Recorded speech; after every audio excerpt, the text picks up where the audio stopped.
একটা পরিবার গঠন হয় কমপক্ষে দুইজনের মাধ্যমে, স্বামী স্ত্রী এই দুইজনের মাধ্যমে।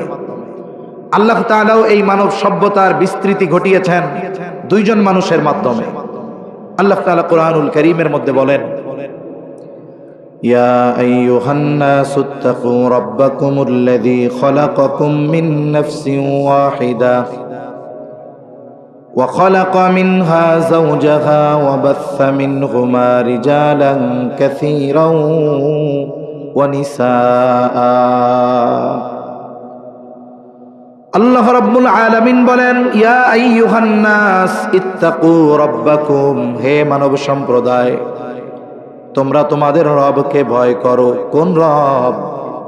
আল্লাযী খালাকাকুম মিন নাফসিন ওয়াহিদা, যিনি তোমাদেরকে একটি প্রাণ থেকে সৃষ্টি করেছেন। যেহেতু আমাদের মূল হলো রূহ, কারণ এই রূহ যতক্ষণ আছে ততক্ষণ এই দেহের দাম। আর হাদিসের মধ্যে আসছে, নবীজি সাল্লাল্লাহু আলাইহি ওয়াসাল্লাম বলেন, আল্লাহ তাআলা আদম আলাইহিস সালামের পৃষ্ঠদেশ তথা পিঠ থেকে কিয়ামত পর্যন্ত যত মানুষ আসবে, যত মানুষ এই দুনিয়ায় আছে, যত মানুষ দুনিয়া থেকে চলে গেছে, আল্লাহ তাআলা সবার রূহ একত্রে আদম আলাইহিস সালামের পৃষ্ঠদেশ তথা পিঠ থেকে আল্লাহ তাআলা বাহির করেছে। এরপরে আল্লাহ তাআলা বলেন, ওয়া খালাকা মিনহা যাওজাহা, আল্লাহ তাআলা ওই একজন মানুষ তথা আদম আলাইহিস সালাম থেকে তার জোড়া, তার সঙ্গিনী, তার স্ত্রী আল্লাহ সৃষ্টি করেছেন। এবার হলো দুইজন। আল্লাহ তাআলা এরপরে বলেন, ওয়াবাসসা মিনহুমা রিজালান কাসীরান ওয়া নিসা। আল্লাহ রাব্বুল আলামিন এই দুইজনের মাধ্যমে গোটা পৃথিবীতে নারী পুরুষের বিস্তার ঘটিয়েছেন। তাহলে সন্তানের জন্য একটি পরিবার দরকার। পরিবার গঠিত হয় কমপক্ষে দুইজন নিয়ে, দুইজন, একজন পুরুষ একজন নারী, একজন হয় স্বামী আর একজন হয় স্ত্রী।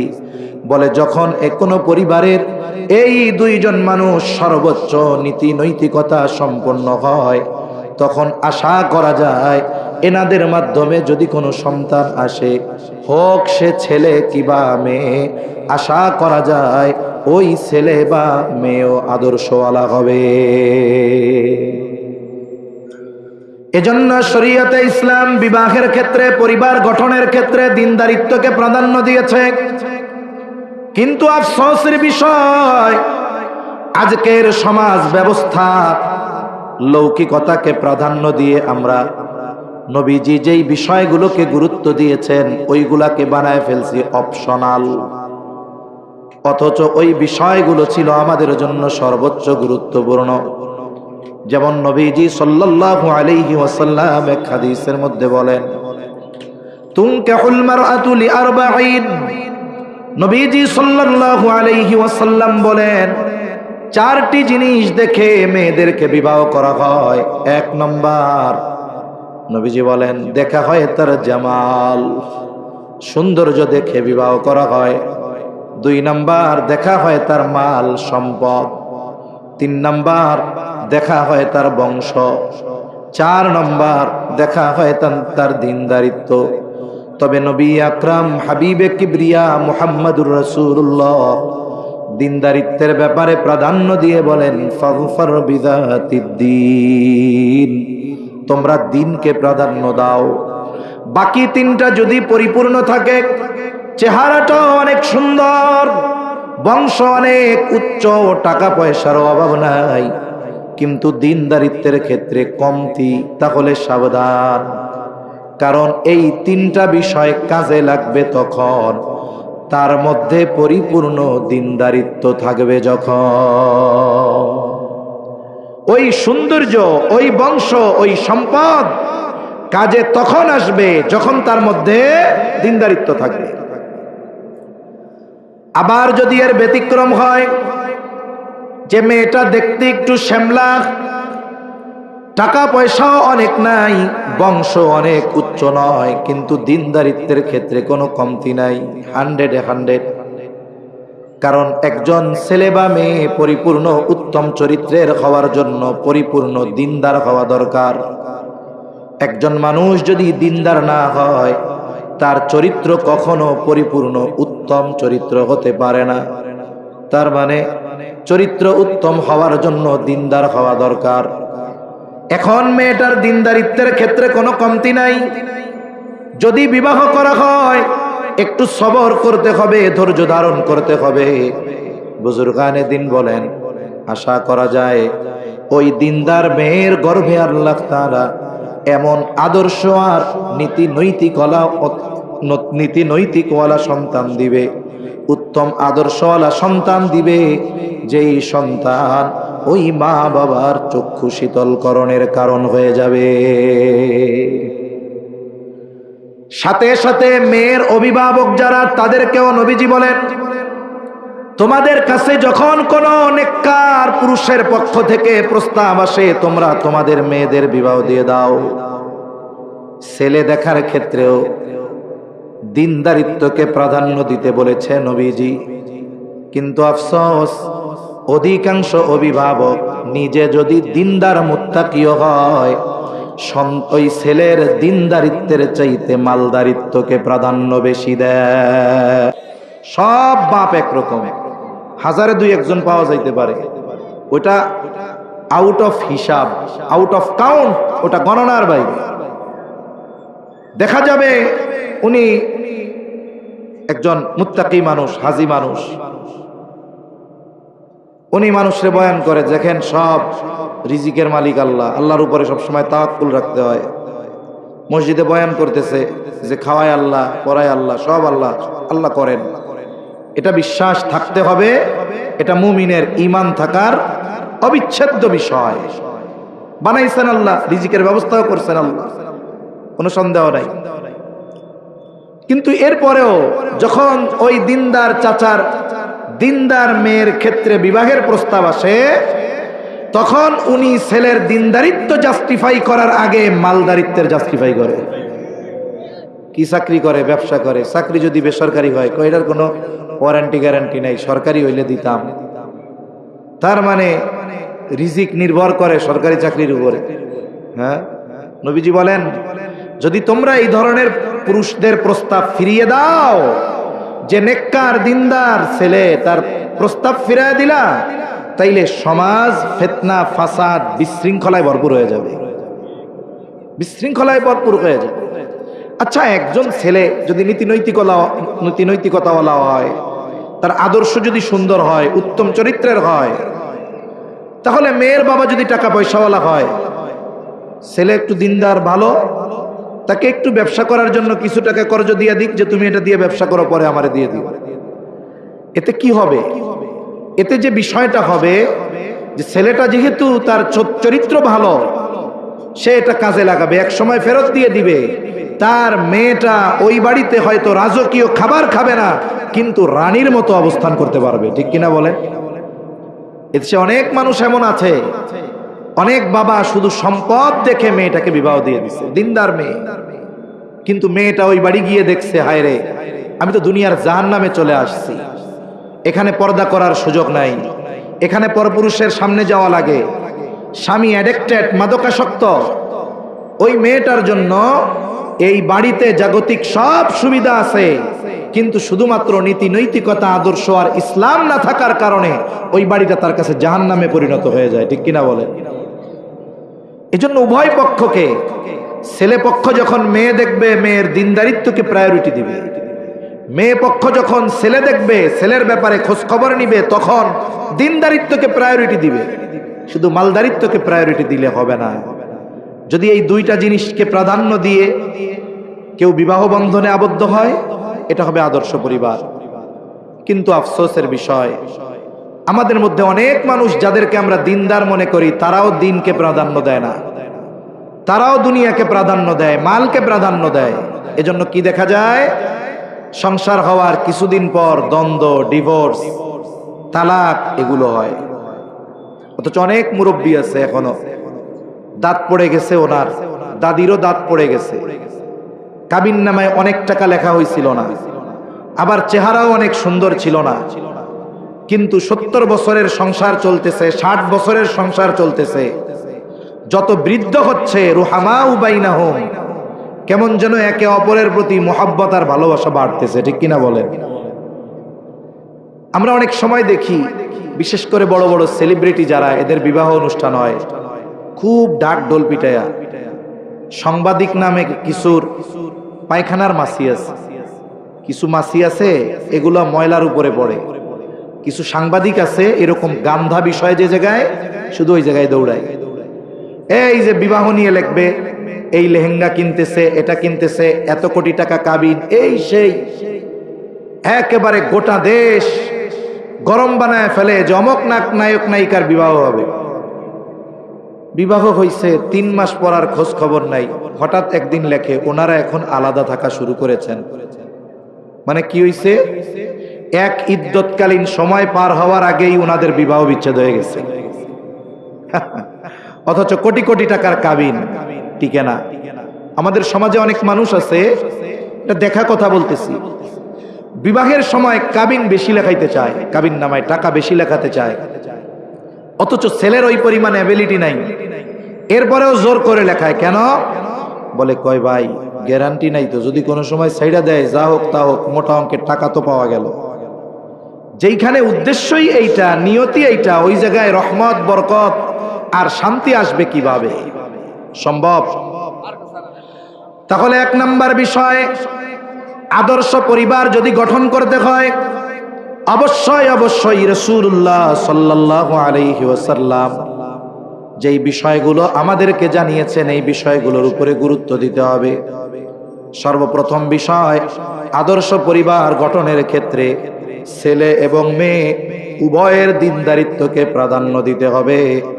আর এই বিবাহ সংগঠিত হওয়ার সময় কোনো ধরনের পাপাচার গুনার কাজে লিপ্ত হওয়া যাবে না। কারণ এই আদর্শ পরিবার গঠনের প্রক্রিয়া, বিবাহ, এটা একটা ইবাদত। নবীজি সাল্লাল্লাহু আলাইহি ওয়াসাল্লাম বলেন, আন-নিকাহু মিন সুন্নতি ফামান রাগিবা আন সুন্নতি ফালাইসা মিন্নি। নবীজি বলেন, বিবাহ আমার সুন্নাত, এই সুন্নাতকে অস্বীকার করার কোনো সুযোগ নাই। যারা অস্বীকার করবে তারা আমার দলভুক্ত নয়। এজন্য নবীজি সাল্লাল্লাহু আলাইহি ওয়াসাল্লাম এই মানব সভ্যতার বিস্তৃতির অন্যতম মাধ্যম এই বিবাহটাকে কত গুরুত্ব দিয়েছেন। ওলামায়ে কেরাম আছেন, আপনাদের মসজিদের খতিব সাহেবও প্রসিদ্ধ বড় একজন আলেম, জিজ্ঞাসা করবেন হাদিসের প্রত্যেকটা কিতাবে আমার মনে হয় সবচাইতে বড় যেই অধ্যায় সেটা হলো বিবাহ। প্রতিটি হাদিসের কিতাবের মধ্যে বড় একটি অধ্যায় আছে শুধু বিবাহ নিয়ে আলোচনা। একেবারে মেয়ে দেখা থেকে নিয়ে শুরু করে একেবারে সর্বশেষ যা দরকার সব কিছু এই অধ্যায়ের মধ্যে আলোচনা আছে। যেহেতু বিবাহ ইবাদত, এই ইবাদত কেমনে করতে হবে নবীজি সাল্লাল্লাহু আলাইহি ওয়াসাল্লাম দেখিয়ে দিয়েছেন। আর আমরা ওই ইবাদত গুলার মধ্যে ইবাদত যেটা করি ওইটা 2 মিনিটের ইবাদত করি। গোটা বিবাহের মধ্যে ইবাদত সুন্নাত 2 মিনিট থাকে। কয় মিনিট? ইসলাম থাকে মাত্র 2 মিনিট। একেবারে দেখা দেখির শুরু থেকে নিয়েই সব অনইসলামিক কার্যকলাপ। বিবাহের সময় দেখা, এটা নবীজির আদেশ। নবীজি বলছেন যে দেখবা, কন্যা দেখার ব্যাপারে নবী সাল্লাল্লাহু আলাইহি ওয়াসাল্লাম বলছেন, দেখবে কে? যে বিবাহ করবে তার বাপ। কে দেখবে? যে বিবাহ করবে সে দেখবে।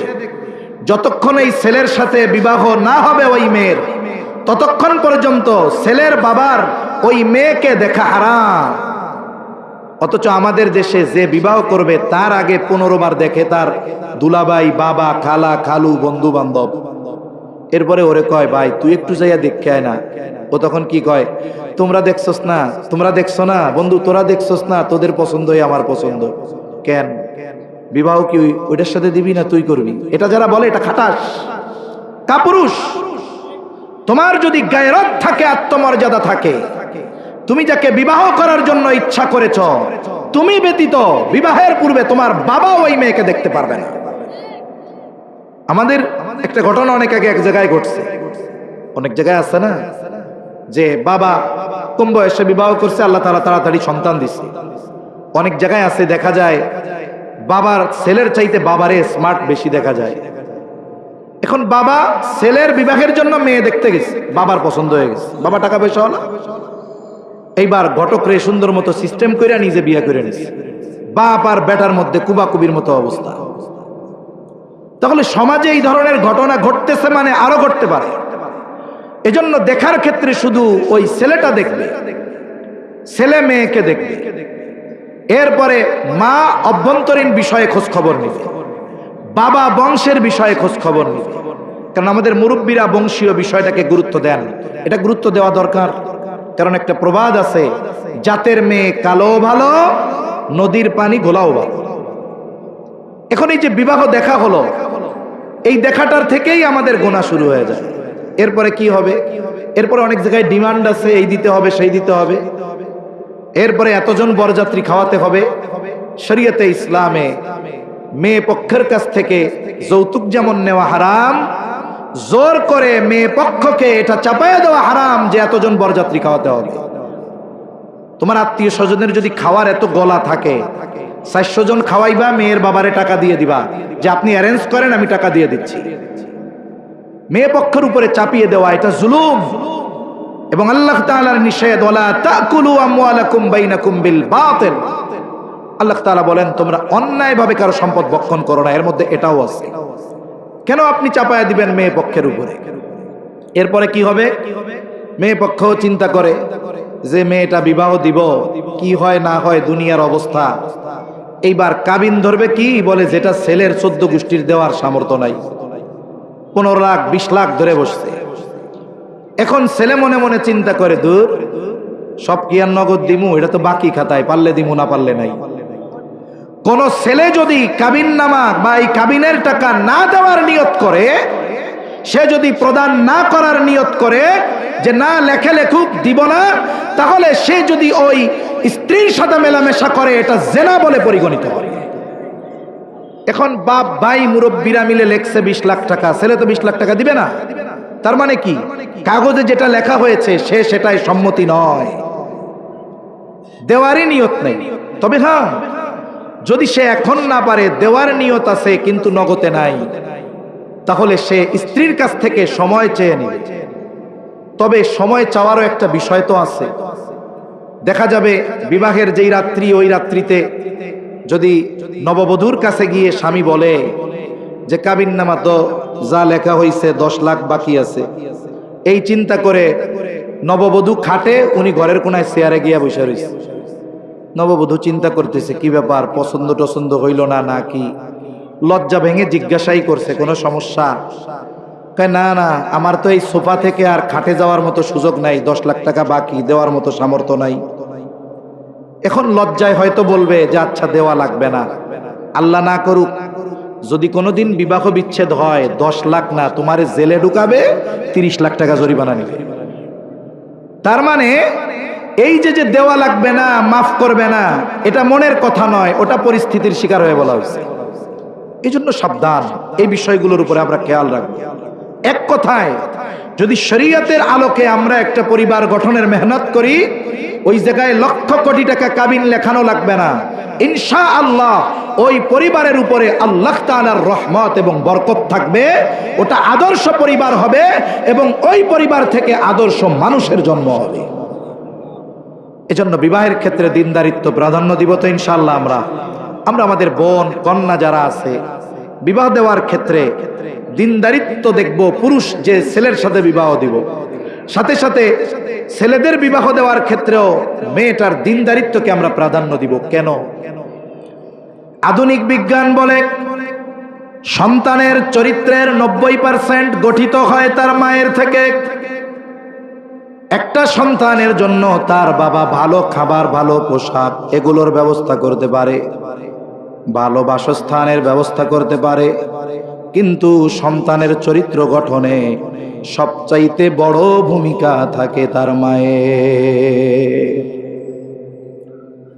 আধুনিক বিজ্ঞান এটাও নয়, আধুনিক বিজ্ঞান আরো বলে সন্তান যখন মায়ের গর্ভে থাকে, মায়ের আচার আচরণ, কথাবার্তা সব কিছুর প্রভাব সন্তানের মধ্যে পড়ে।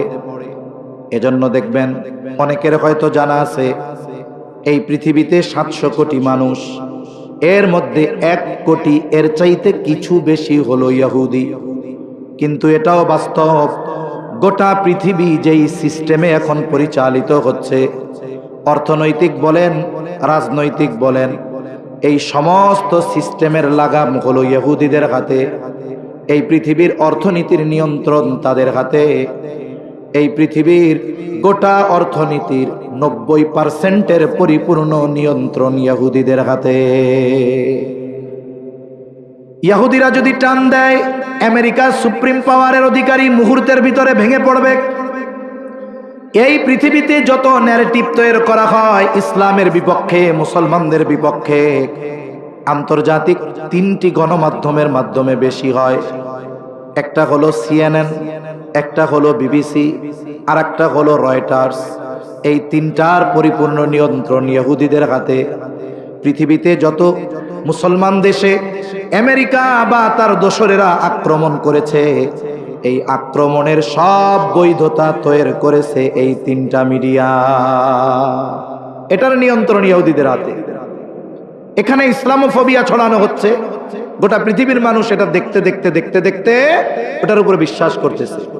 ওই BBC, CNN আর রয়টার্সের সংবাদের উপরে নির্ভর করে বাংলাদেশেরও কিছু হলুদ মিডিয়াগুলো খবর ছাপায়। এই ইহুদিদের হাতে বলতে পারেন গোটা পৃথিবীর বর্তমান সিস্টেমের সব নিয়ন্ত্রণ। তাহলে এরা এত পাওয়ারফুল কেমনে হলো? আমাদের দেশে যখন কোনো নারী প্রেগন্যান্ট হয় বর্তমান সময়ে, ডাক্তার যখন বলে আপনার গর্ভে সন্তান, আপনি এখন থেকে সাবধান থাকবেন, সচেতন থাকবেন, আমাদের বোনেরা আর নড়াচড়া করতে চায় না। এখন চায় চেয়ারে বৈশা থাকবো, পারলে আমারে স্বামী গালে হাত তুইলা খাওয়াবে। কিন্তু আপনি যেই মায়ের গর্ভে ছিলেন, খোঁজ নিয়ে দেখেন। আমার মার কাছে আমি শুনছি, এটা বলার কথা না, তাও বলি বোঝানোর জন্য।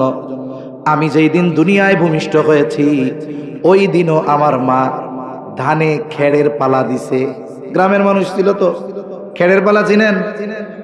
ধান থেকে ছুটানোর পরে যেই খেড়, এটারে পালা দেওয়া হয়। যেই দিন দুনিয়ায় আসছি ওই দিনও কি করছে? খেড়ের পালা দিছে। আর এখন যেই দিন ডাক্তার বলে আপনি প্রেগনেন্ট, ওই দিন থেকে ঠ্যাং ঘুষাইয়া উপরে বয়া দেয়। এখন কি করবা? বলে মোবাইল কিনা দেন, টাইম কাটবো কেমনে? এখন তো আর আমি বাইরে বেরোইতে পারবো না, রান্না বান্না করতে পারবো না। এখন কি হলো? নড়াচড়া অ্যাক্টিভিটিস না থাকার কারণে বাচ্চার স্বাভাবিক গ্রোথ বাধাগ্রস্ত হয়, স্বাভাবিক ডেলিভারি হয় না, সিজার করে বের করা লাগে। অথচ ইসরায়েলে কি করে? যখন কোনো মেয়ে প্রেগনেন্ট হয়, সম্পূর্ণ দায়িত্ব তখন থেকে গভর্নমেন্ট নিয়ে নেয়। আলাদা একটা সেফ হোমে তাকে নিয়ে যাওয়া হয়। ওই জায়গায় তাকে শুধু বসায় বসায় খাওয়ানো হয় তা নয়, বরং তাকে দিয়ে জটিল জটিল অঙ্ক করানো হয়, জটিল জটিল সমীকরণ তাকে দেওয়া হয়। মানুষ যখন কোনো কঠিন কিছু করার চেষ্টা করে, তার ব্রেনকে যখন সে অতিরিক্ত চাপ দেয়, বিভিন্ন ধরনের হরমোন নিঃসরণ হয়, এগুলোর প্রভাব তার গর্ভের বাচ্চার উপরে পড়ে। দেখা যায় গর্ভকালীন সময়ে মায়ের ওই কাজ, ওই ব্রেনকে যে সে বারবার অ্যাক্টিভ করেছে, চাপ দিয়েছে, এর প্রভাবটা গর্ভের সন্তানের মধ্যে পড়ে। এক বিজ্ঞানী আমেরিকার গবেষণা করার পরে তিনি বলতেছেন, যদি কোনো মা এই আশা করে তার সন্তানের কণ্ঠ সুন্দর হবে, তার সন্তান গায়ক হবে, তাইলে ওই মা যেন গান গায়, গান শোনে। যদি কেউ চায় তার সন্তান অভিনেতা হবে, সে যেন অভিনয় দেখে। কেন? কারণ তিনি বলতেছেন, সন্তান যখন মায়ের গর্ভে শ্রবণ শক্তি পায়, ওই সময় মা যেই কথাগুলো বলে সেগুলো সে শুনতে পায়।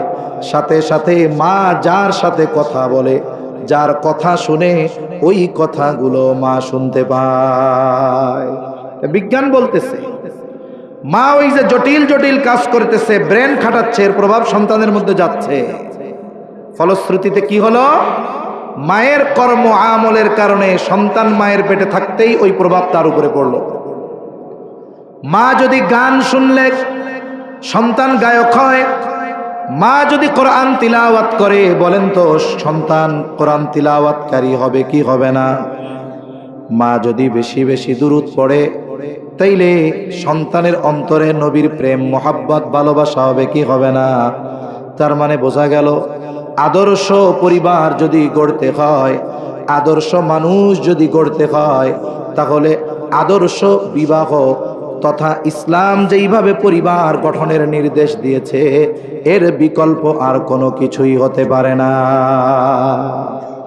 হয়তো আদর্শহীন পরিবারে ডাক্তার হবে, ইঞ্জিনিয়ার হবে, বিসিএস ক্যাডার হবে, কিন্তু আদর্শ নীতি নৈতিকতা চরিত্র সুন্দর হবে না, নীতি নৈতিকতা বিবর্জিত মানুষ হবে, ঠিক কিনা বলেন?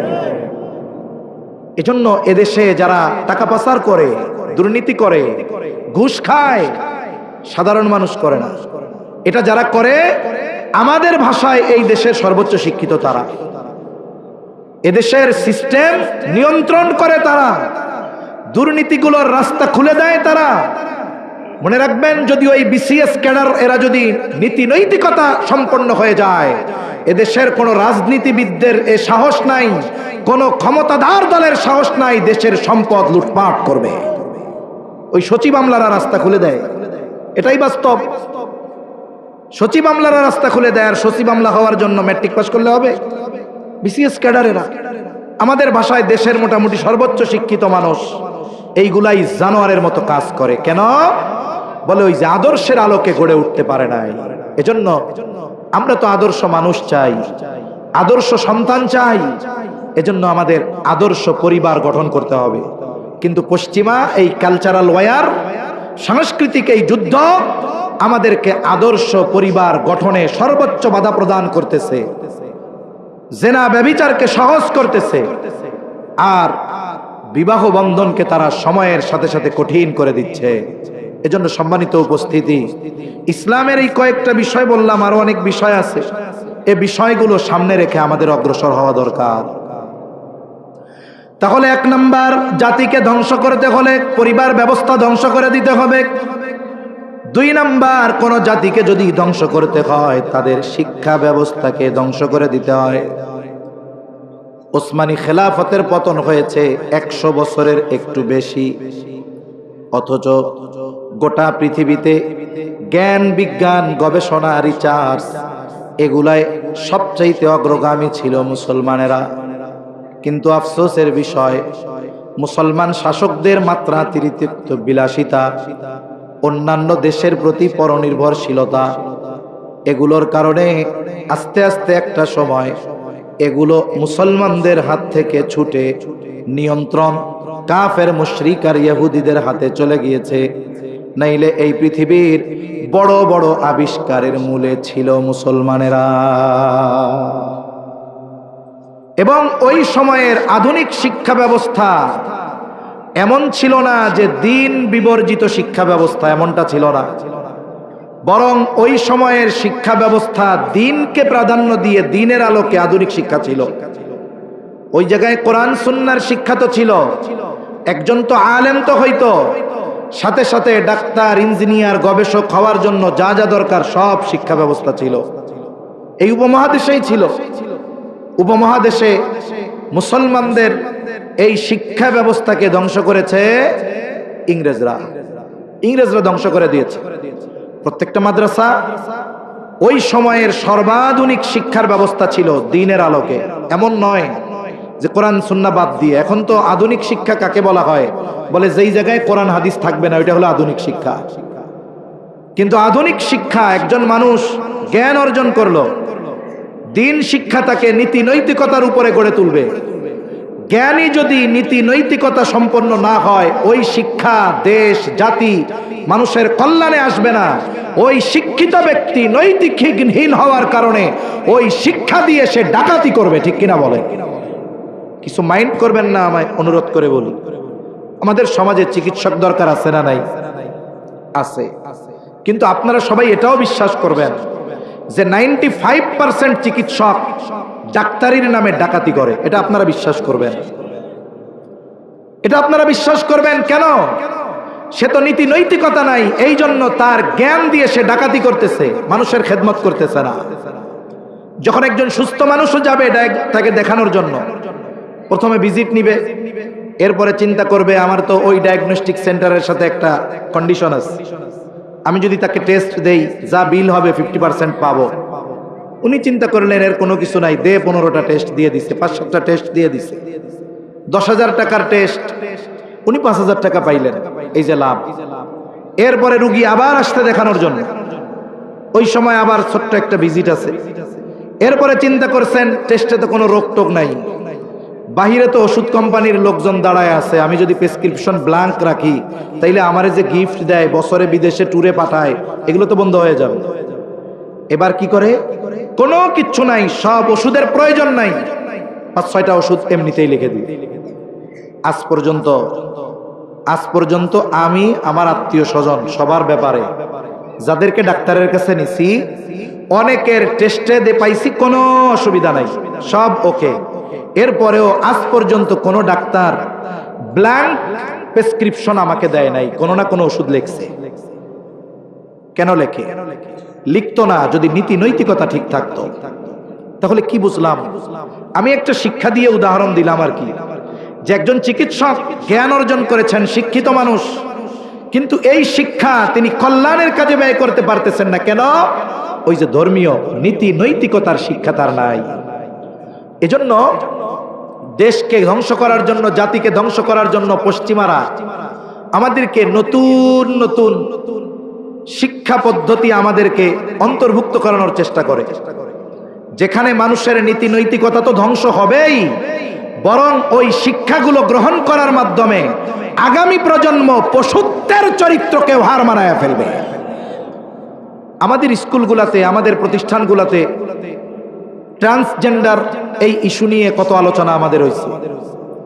এরপরে দেখা গেল গত বছর চাইছিল 65,000 গানের শিক্ষক নিয়োগ দিবে। আচ্ছা, একজন ব্যক্তি যদি গান না জানে তাইলে সে উচ্চ শিক্ষিত হতে পারবে না। কথা বুঝেন নাই মনে হয়। মনে করেন একজন ভালো ডাক্তার, উনি গান পারেন না, এখন যদি আমি ওনারে বলি ধর কিসের ডাক্তার, গান গাইতে পারে না, উনি ভালো ডাক্তার হওয়ার পেছনে গান কোনো প্রতিবন্ধকতা নয়, বরং এগুলোকে ঢুকিয়ে দেওয়া হয় দিন, নীতি নৈতিকতা আর চরিত্র ধ্বংস করার জন্য। একজন মানুষ উচ্চ শিক্ষিত হওয়ার জন্য তাকে ট্রান্সজেন্ডারে মতবাদে বিশ্বাসী হতে হবে, তাকে সমকামিতায় বিশ্বাসী হতে হবে। এগুলো কি উচ্চ শিক্ষা অর্জনের ক্ষেত্রে কি বাধা? না, বলে উচ্চ শিক্ষা অর্জনের ক্ষেত্রে বাধা নয়, তবে নীতি নৈতিকতাকে ধ্বংস করার অন্যতম মাধ্যম হলো এগুলো। তার মানে ও ডাক্তার হবে, ইঞ্জিনিয়ার হবে, কিন্তু ওর চরিত্র হবে পশুর মতো, মানুষের মতো নয়। এজন্য শিক্ষা ব্যবস্থা থেকে দ্বীনকে দূর করে দেওয়ার চেষ্টা ইংরেজরা করছে। ওসমানী খেলাফতের পতনের পরে এই বিষয়গুলো করা হয়েছে। সেজন্য শিক্ষা ব্যবস্থাকে টিকায় রাখতে হবে, আর এই শিক্ষা ব্যবস্থার ভিত্তি হবে দ্বীন। যেই শিক্ষার মধ্যে দ্বীন নাই, ওই শিক্ষা যত উচ্চ শিক্ষা হোক না কেন, এটা মানুষ, দেশ আর জাতির কল্যাণে কখনো ব্যয় হবে না। এজন্য ওরা শিক্ষা ব্যবস্থাকে ধ্বংস করে দিতে চায়। ইউরোপ, আমেরিকা এই পরিস্থিতি কেন? আজকে একটা বাচ্চা একটু বড় হওয়ার পরে মা বাবার কথা শোনে না, সন্তানগুলো স্কুলে গিয়ে দ্বীনহীন শিক্ষা গ্রহণ করে, ওইখানে গিয়ে আল্লাহর পরিচয় পায় না, বরং আল্লাহকে অস্বীকার করা শিখে, নাস্তিক হয়। ফ্রি মিক্সিং এর ফলাফলে কি হয়? বলে অল্প বয়সে ছেলে মেয়ে জেনা ব্যভিচারে জড়িত হয়ে যায়। আমি আপনাদের কি বলবো, আফসোস লাগে। আমরা তো অনেক সময় দেখছি প্রাইমারিতে যখন পড়ে, ক্লাস 4-5-এ পড়তো গ্রামে, ওই সময়ও প্যান্ট খুইলা ল্যাংটা হইয়া পুকুরের মধ্যে ঝাঁপ দিত। আর এখন ক্লাস 3-তে পড়ে, ছেলের 3টা গার্লফ্রেন্ড। ক্লাস 3-তে পড়ে, নাক টিপ দিলে দুধ বের হবে। এই মেয়েটারও 2-3টা বয়ফ্রেন্ড আছে, আর একটা এর মধ্যে বেস্ট ফ্রেন্ড আছে। আপনি একটু যদি চিন্তা করেন, আজ থেকে 30 বছর আগে মুরব্বীরা আছে, যদি কোনো কেউ স্কুলে যাইতো, পাশাপাশি বাড়ির 2টা ছেলে, একটা ছেলে একটা মেয়ে স্কুলে যাবে, একই স্কুলে পড়ে, একই ক্লাসে পড়ে, তাইলে এদের ক্লাসের টাইম সেম, সমান, সেই হিসাবে বের হইছে। মেয়েটা আগে, ছেলেটা পেছনে, এমনিতেই, কোনো উদ্দেশ্য নাই। কিন্তু দূর থেকে একজন মুরব্বী দেখছে যে এই মেয়ের পেছনে পেছনে ছেলেটা যাচ্ছে। ওরা স্কুল থেকে আসার আগে অভিভাবকের কাছে বিচার যাওয়া সারা, যে তোমার ছেলের তো অমুকের মেয়ের পিছনে দেখলাম, তোমার মেয়েকে তো অমুকের ছেলেকে তোমার মেয়ের পেছনে দেখলাম। অথচ বিষয়টা স্বাভাবিকভাবে হয়েছে, কাকতালীয়, কোনো উদ্দেশ্য নাই। এই বিষয়টাকে এখন খারাপ মনে করা হয়, কিন্তু আমাদের তরুণ তরুণী আর যুবক যুবতীদের চরিত্র ধ্বংস না হওয়ার অন্যতম কারণ ছিল এই বিষয়গুলো। সামাজিকভাবে এগুলোকে প্রোটেক্ট করা হতো। এখন কি হয়, এখন হঠাৎ করে যুবতী মেয়ে একটা যুবক নিয়ে ঘরে ওঠে, মা জিজ্ঞাসা করে কে, দাঁতটা কেলিয়ে বলে আমার বয়ফ্রেন্ড আম্মু। আর মাও খাটাসের খাটাস দুশ্চরিত্রা, ভেক্সি তিনটা মেরে কয় আব্বা বসো বসো, নাস্তা বানিয়ে আনি, তোমরা গল্প করো। এই মা, এই বাবা, এই পরিবারের অভিভাবক সে দায়ুস।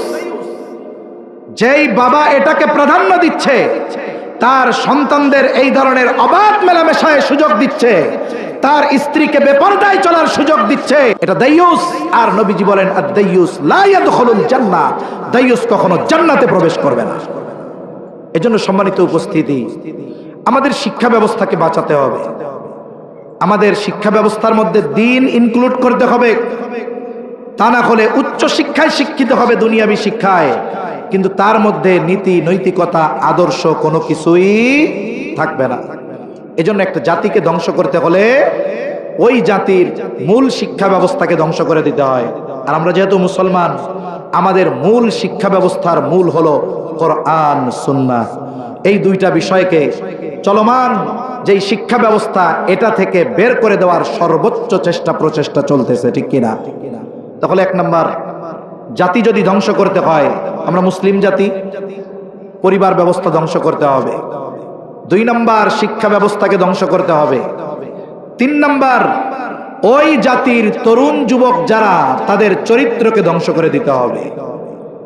এখন মুসলিম জাতির চরিত্র ধ্বংসের জন্য কিচ্ছু দরকার নাই, একটা মোবাইল সাথে ইন্টারনেট থাকলে হইছে, আর কিচ্ছু লাগবে না। এই একটা মোবাইল তাকে ধ্বংসের দ্বার প্রান্তে নিয়ে পৌঁছিয়ে দিতে পারে। আর তরুণদের মধ্যে এই টেন্ডেন্সি ঢুকিয়ে দেওয়া যে শুনো, যৌবন কাল এটা ফুর্তি করার সময়। একটা প্রবাদ আছে না, বলে দুনিয়াটা মস্ত বড়, খাও দাও ফুর্তি করো। তরুণ যুবক, কিশোরী, যুবক যুবতী যারা আছে, তাদেরকে যৌবনের ব্যাপারে বলা হয় এখন তো তোমরা স্বাধীন, শুধু ডানা মেলে উড়বা। কিন্তু ইসলাম জানিয়ে দেয়, একজন মানুষের জীবনে সবচাইতে গুরুত্বপূর্ণ সময়টা হলো যৌবনকাল। এই জন্য হাদিসের মধ্যে আসছে, নবীজি সাল্লাল্লাহু আলাইহি ওয়াসাল্লাম বলেন, কিয়ামতের দিন প্রত্যেকটা বনি আদমকে 5টি করে প্রশ্ন করা হবে। এই 5টি প্রশ্নের জবাব দেওয়া ব্যতীত এক চুল পরিমাণ নড়ার মতো ক্ষমতা থাকবে না। 5টি প্রশ্নের মধ্যে একটি প্রশ্ন, তুমি তোমার যৌবনকাল কিভাবে অতিবাহিত করেছ? যেহেতু মানুষের এই যৌবনকাল সবচাইতে গুরুত্বপূর্ণ সময়, এই ব্যাপারটাই কিয়ামতের দিন আল্লাহর কাছে জবাবদিহিতার কাঠগড়ায় দাঁড়াতে হবে, যে যৌবনকাল কিভাবে অতিবাহিত করেছ। আর সাথে সাথে যেই মানুষগুলো যৌবনকালে পাপাচার থেকে বিরত থাকে, গুনার কাজ থেকে বিরত থাকে, নেকের কাজ করে, নবীজি সাল্লাল্লাহু আলাইহি ওয়াসাল্লাম এইভাবে যারা যৌবনকাল অতিবাহিত করেছে, কিয়ামতের দিন নবীজি বলেন সূর্যটা একেবারে কাছে থাকবে। এখন 9,30,00,000 মাইল দূর, তাই সূর্যের কত তাপ উত্তাপ, গ্রীষ্মের প্রচন্ড রোদ মানুষের জন্য কত কষ্টের হয়ে যায়। ওই সূর্যটা এত দূর, কিয়ামতের দিন ওই সূর্যটা মানুষের একেবারে নিকটে থাকবে। হাদিসের মধ্যে আসছে, মানুষের পাপ অনুযায়ী ঘামের মধ্যে হাবুডুবু খাবে। কারো ঘাম হবে হাঁটু পর্যন্ত, কারো মাজা পর্যন্ত, কারো বুক পর্যন্ত, কারো বা মাথার উপরে সে হাবুডুবু খেতে থাকবে ঘামের মধ্যে। নবীজি বলেন ওই কঠিন দিন কোথাও কোনো ছায়া থাকবে না, আরশের ছায়া ছাড়া। নবীজি বলেন ওই দিন 7 শ্রেণীর মানুষ আরশের ছায়ায় স্থান পাবে। এর মধ্যে 1 শ্রেণীর মানুষ নবীজি বলেন তাশাবুন নাশাউ ফি ইবাদাতিল্লাহ। ওই যুবক যে তার যৌবনকাল ইবাদতের মাধ্যমে অতিবাহিত করেছে সে আরশের ছায়ায় স্থান পাবে। সাথে সাথে প্রত্যেকটা বনি আদমকে তার যৌবনকালের ব্যাপারে জিজ্ঞাসা করা হবে। তার মানে এই যৌবনটা এটা গুরুত্বপূর্ণ একটি বিষয়। কিন্তু আফসোস, এই মোবাইল, নারীর ফাঁদ, মোবাইলের ফাঁদ, ইন্টারনেটের ফাঁদ, ওই পাশ্চাত্য পশ্চিমা কালচারের ফাঁদে পড়ে আমাদের তরুণ তরুণী আর যুবক যুবকেরা তাদের চরিত্রকে হায়াত শেষ হওয়ার আগেই ধ্বংস করে ফেলতেছে। এজন্য তরুণ যুবক যারা আছে, তরুণ তরুণী যারা আছে, যুবক যুবতী যারা আছে, আমাদের প্রত্যেককে আমাদের এই গুরুত্বপূর্ণ সময়টার মূল্যায়ন করতে হবে, সময়টার মূল্য বুঝতে হবে। কারণ যেই জাতির যুবকেরা অ্যাডভান্স, যুবকেরা সর্বোচ্চ আদর্শে আদর্শিত, ওই জাতি কখনো অন্য কোনো জাতির সামনে মাথা নত করবে না। পৃথিবীর ইতিহাসে যত বড় বড় রেভলিউশন হয়েছে, বিপ্লব হয়েছে, এগুলার পেছনে অবদান ছিল তরুণ যুবকদের। এই উপমহাদেশে মুহাম্মদ বিন কাসিম 100 হিজরির আগে 17 বছর বয়সে, কয় বছর? 17 বছর। আর আমাদের দেশে 17 বছরের আগে সবাই শিশু। এই হিসাবে মুহাম্মদ বিন কাসিম 17 বছরের শিশু। উনি সেই সুদূর আরব থেকে উপমহাদেশে এসেছেন, রাজা দাহির ওই জালেমের বিরুদ্ধে যুদ্ধ করেছেন। সেনাপতি হিসাবে এই যুদ্ধে নেতৃত্ব দিয়ে এই উপমহাদেশে ইসলামের পতাকা তিনি উড্ডয়ন করেছেন। মুসলমান যুবকদের ইতিহাস এটা জানা দরকার। ইসলামের জন্য যুবকদের কি অবদান। হযরত আলী রাদিয়াল্লাহু তাআলা আনহু একেবারে কিশোর বয়সে ঈমান এনেছেন। জিহাদের ময়দানে তার কি অবদান ছিল ইসলাম প্রতিষ্ঠায়। তারপরে মুতার যুদ্ধে সেনাপতি যারা ছিল যুবক, খালিদ বিন ওয়ালিদ রাদিয়াল্লাহু তাআলা আন ইসলাম গ্রহণের পরে কি অবদান রেখেছেন, এরা সবাই যুবক ছিল। অথচ আফসোস, আজকে আমাদের যুবকেরা নেতৃত্ব দিবে কোথায়? ইসলামের নেতৃত্ব দিবে কোথায়? দিন প্রতিষ্ঠা করবে কোথায়? আমরা তো যুবকদের নিয়ে এত চিন্তিত যে সময়ের সাথে সাথে রিহ্যাব সেন্টার বাড়তেছে যেন মাদকাসক্ত যুবকদেরকে সুস্থ করা যায়। এই মাদক, এটা যুবকদের ধ্বংস করার অন্যতম একটি মাধ্যম। আমাদের প্রতিবেশী দেশ যতগুলো আছে সবাই আমাদের দেশকে ধ্বংস করে দেওয়ার জন্য সীমান্তে সবকিছুর কড়াকড়ি থাকলেও মাদক পাঠানোর ব্যাপারে কোনো কড়াকড়ি থাকে না। এজন্য আমাদের তরুণ যুবক যারা আছেন, অনুরোধ করব, এই মাদকের ফাঁদে পা দিয়ে নিজের জীবন নষ্ট করবেন না। সাথে সাথে অভিভাবকদেরকেও সতর্ক করব, সন্তানকে যদি নীতি নৈতিকতার আলোকে গড়ে তুলতে হয়, আদর্শ একজন মানুষ হিসাবে যদি গড়ে তুলতে চান, আপনি যদি চান আপনার সন্তান দেশ গঠনে ভূমিকা রাখবে, মানবতা গঠনে ভূমিকা রাখবে, মানবতার সেবক হবে, রাষ্ট্রের সেবক হবে, ইসলামের খেদমত করবে, আপনি আপনার সন্তানকে ছোট থাকতেই ওইভাবে গড়ে তুলেন, দ্বীনের আলোকে গড়ে তুলেন।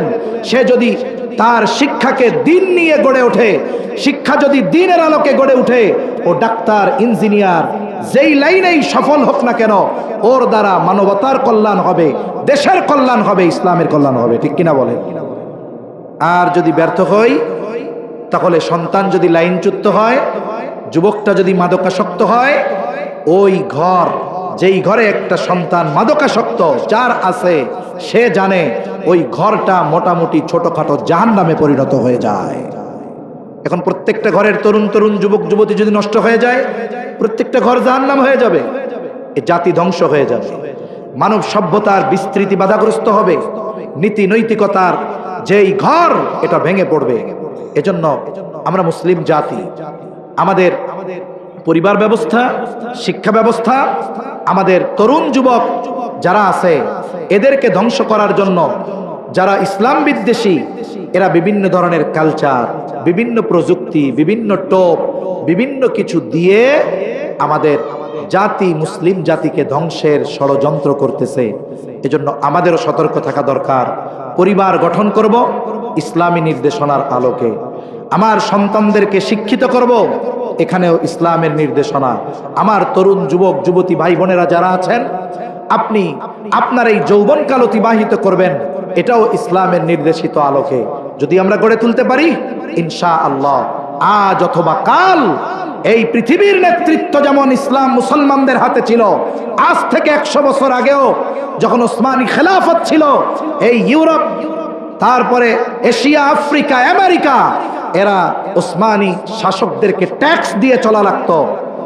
আবারও ওই দিন আসবে যেই দিন গোটা পৃথিবীর নেতৃত্বের ঝান্ডা মুসলমানদের হাতে থাকবে ইনশাআল্লাহ। আল্লাহ তাআলা আমাদের পরিবারকে আদর্শের আলোকে, আমাদের শিক্ষা ব্যবস্থা দ্বীনের আলোকে, সাথে সাথে আমাদের তরুণী যারা আছে তাদেরকেও দ্বীনের আলোকে পরিচালিত হওয়ার তৌফিক আল্লাহ দান করেন। সকলে বলি আমিন। ওয়া আখিরু দাওয়ানা আনিল হামদুলিল্লাহি রাব্বিল আলামিন। আসসালামু আলাইকুম ওয়া রাহমাতুল্লাহি ওয়া বারাকাতুহু।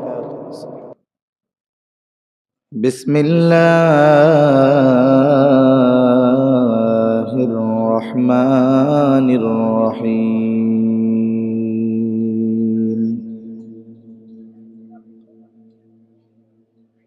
লাকাদ কানা লাকুম ফি রাসূলিল্লাহি উসওয়াতুন হাসানাহ লিমান কানা ইয়ারজুল্লাহা ওয়াল ইয়াওমাল আখির ওয়া যাকারাল্লাহা কাসীরা।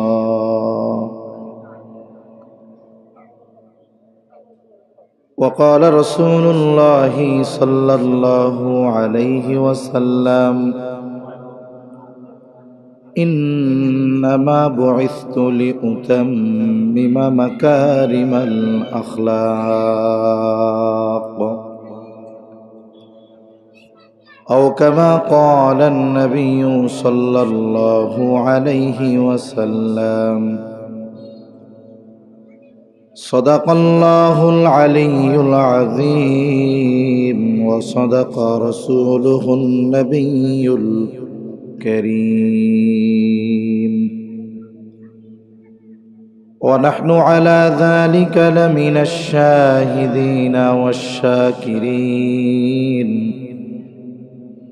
والحمد لله رب العالمين.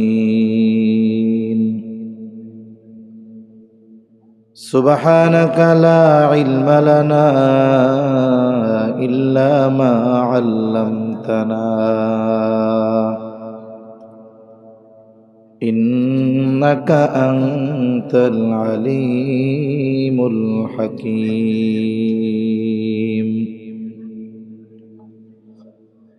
اللهم صل على محمد وعلى آل محمد كما صليت على إبراهيم وعلى آل إبراهيم إنك حميد مجيد. اللهم بارك على محمد وعلى آل محمد كما باركت على إبراهيم وعلى آل إبراهيم إنك حميد مجيد. আলহামদুলিল্লাহ,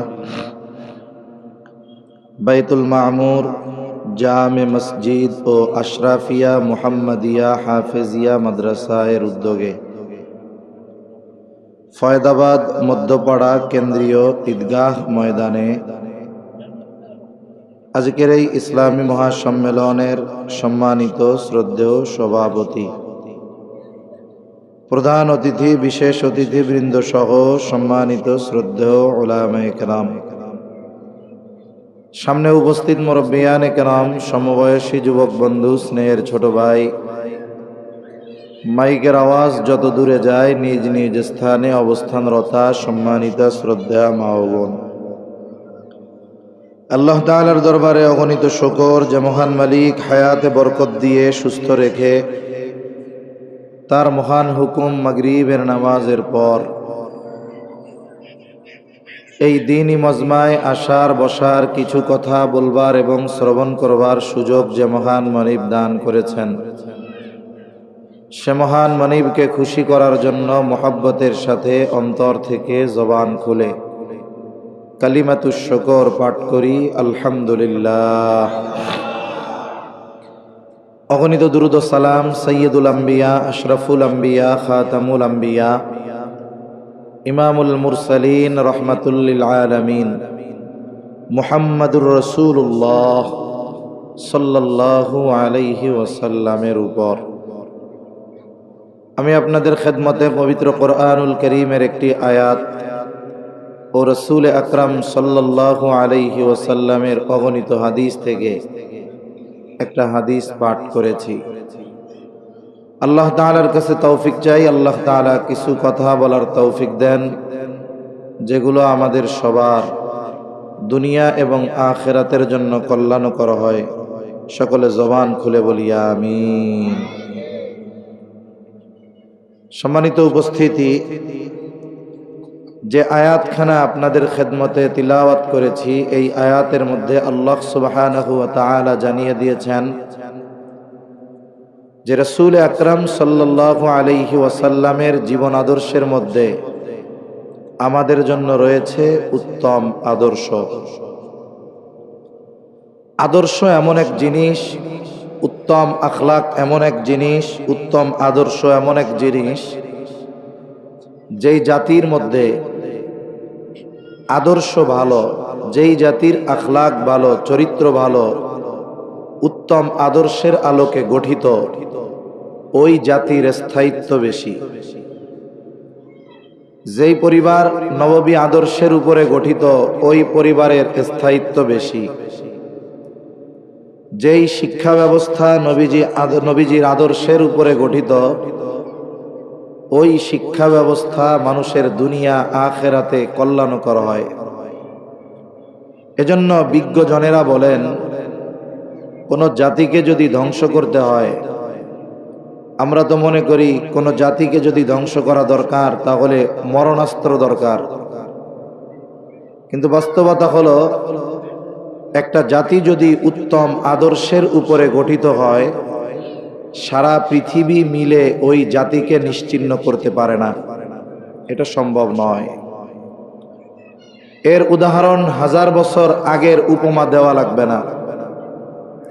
এই পৃথিবীতে একটি দেশ আছে, যেই দেশে এই দুনিয়ার সুপ্রিম পাওয়ার আমেরিকা এবং তার সহযোগী ন্যাটো জোট সম্মিলিতভাবে 22 বছর ধ্বংসযজ্ঞ পরিচালনা করেছে। সেই দেশে এমন একটা দিন অতিবাহিত হয় নাই যেই দিনটা বোমাবর্ষণ হয় নাই, মুসলমান ইমানদারদের উপরে আক্রমণ হয় নাই। 22 বছর। অথচ হিসাবে নিরস্ত্র অল্প কিছু মানুষ একটা সময় 22 বছর পর আমেরিকা ন্যাটো জোট অল্প কিছু মানুষের কাছে পরাজিত হয়ে ওই দেশ থেকে পালিয়ে যেতে বাধ্য হয়েছে। সেই দেশটার নাম হলো ইমারাতে ইসলামিয়া আফগানিস্তান। ইমারাতে ইসলামিয়ার একজন মন্ত্রী রাষ্ট্রীয় সফরে আমাদের দেশে আসছেন। বিভিন্ন আমাদের দেশের উচ্চপদস্থ দায়িত্বশীলদের সাথে দেখলাম অনেক মিটিং করতেছেন। বাণিজ্য উপদেষ্টা, সম্ভবত বাণিজ্য উপদেষ্টা আসছেন।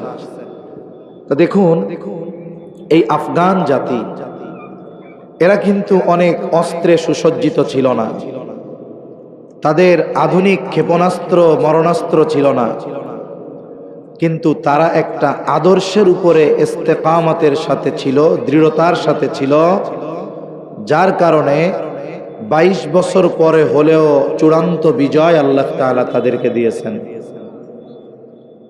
অথচ এই পৃথিবীর অনেক দেশ আছে, আমার দেশটার নাম মনে নাই, জাস্টিস মুফতি তকি উসমানী দামাত বারকাতুহুমুল আলিয়া হযরতের সফরনামার ভিতরে উনি এই দেশের ঘটনা আনছেন। একটা দেশ 50-100 বছর আগেও 100% মুসলমান ছিল, 100 বছর আগেও 100% মুসলমান, তাদের মধ্যে দিনদারিত্বের কোনো কমতি ছিল না। কিন্তু একটা সময় তাদের এমন জায়গায় আঘাত হানা হয়েছে যে অস্ত্র দিয়ে আঘাত করা লাগে নাই।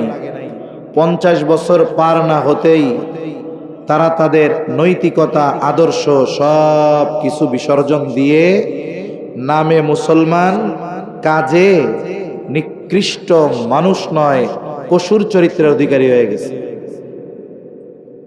তাহলে একটা জাতিকে ধ্বংস করার জন্য অস্ত্র লাগে না, অস্ত্র দিয়ে একটা জাতিকে ধ্বংস করা যায় না।